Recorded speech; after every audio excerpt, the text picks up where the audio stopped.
ಈ ಮೀಸಲಾತಿ ಒಳ ಮೀಸಲಾತಿ ಹೋರಾಟದ ಪ್ರತಿಫಲವಾಗಿ ಏನು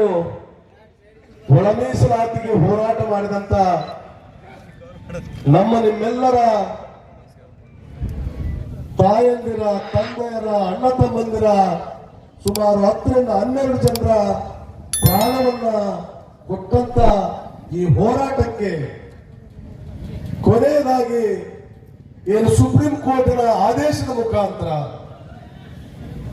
30 ವರ್ಷಗಳ ಈ ಹೋರಾಟದ ಒತ್ತಡದ ಪ್ರತಿಫಲವಾಗಿ ಏನು 7 ಜನ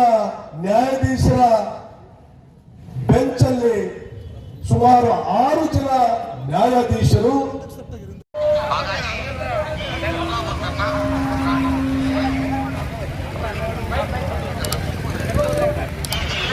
ಎಲ್ಲ ಪ್ರಗತಿಪರರು ಎಲ್ಲ ರಾಜಕೀಯ ಪಕ್ಷಗಳು ಪಕ್ಷಾತೀತವಾಗಿ ಸಂಘಟನಾತೀತವಾಗಿ ಒಳ ಮೀಸಲಾತಿಯನ್ನ ಜಾರಿ ಮಾಡಬೇಕು ಅಂತ ಈಗಾಗಲೇ ಮತ್ತೊಂದು ಸಾರಿ ಬೀದಿ ಹೋರಾಟವನ್ನ